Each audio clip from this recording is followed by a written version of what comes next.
আমার স্নেহ ছাত্রছাত্রীরা, আমি তোমাদের প্রদীপ স্যার বিদ্যাসাগর স্টাডি সেন্টারের ফেসবুক পেজ এবং ইউটিউব চ্যানেলে তোমাদেরকে স্বাগত জানাই। আজকে আমি উপস্থিত হয়েছি মাধ্যমিকের ছাত্রছাত্রীদের যে এবিটি এর টেস্ট পেপারটি বেরিয়েছে সেই টেস্ট পেপারের ভূগোলের পেজগুলো নিয়ে তোমাদের সঙ্গে আলোচনা করব বলে।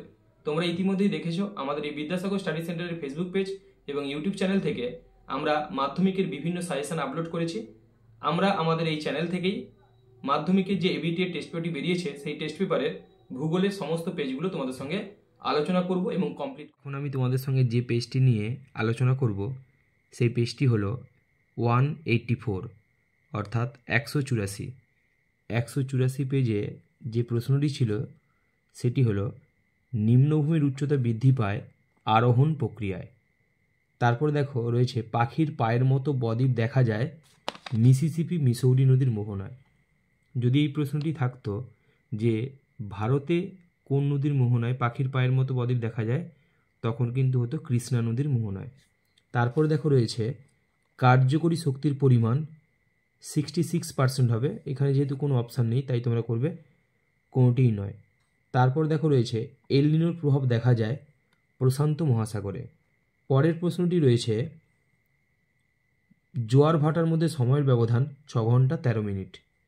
তারপর রয়েছে দেখো ভারতের কেন্দ্রীয় কফি গবেষণাগার অবস্থিত চিকমাগালুর শহরে। তারপর দেখো রয়েছে নিম্নলিখিত কোন রাজ্যটি ভেঙে তেলেঙ্গানা রাজ্যের সৃষ্টি হয়েছে, এটি হবে অন্ধ্রপ্রদেশ।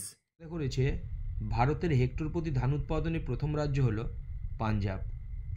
পরের প্রশ্ন ছিল কুমায়ুন হিমালয়ে হিমবাহ সৃষ্ট হ্রদগুলিকে বলে তাল।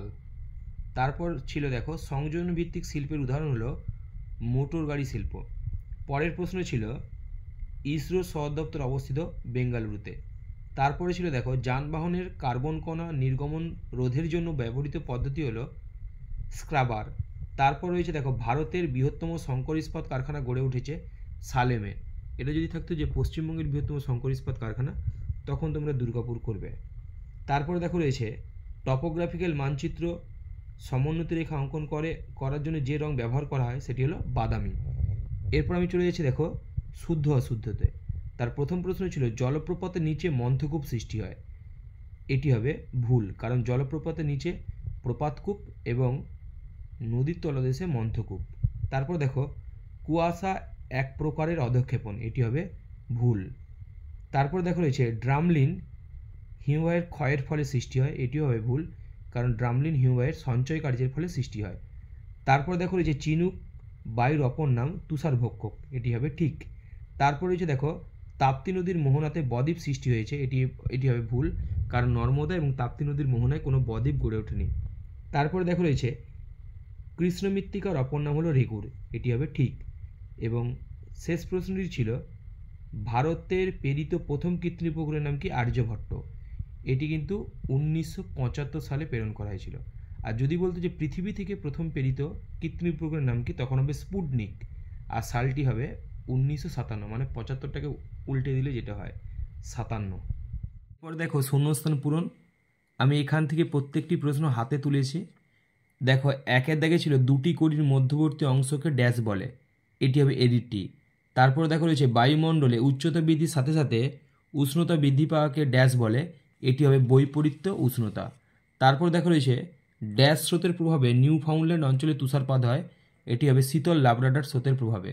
তারপর দেখো রয়েছে শ্বাসমূল ড্যাশ উদ্ভিদের দেখা যায়, এটি তোমরা লবণাম্বু বা ম্যানগ্রোভ উদ্ভিদের লিখতে পারো। তারপর দেখো রয়েছে ব্রহ্মপুত্র তিব্বতের ড্যাশ নামে পরিচিত, এটি হবে সাংপো নামে পরিচিত।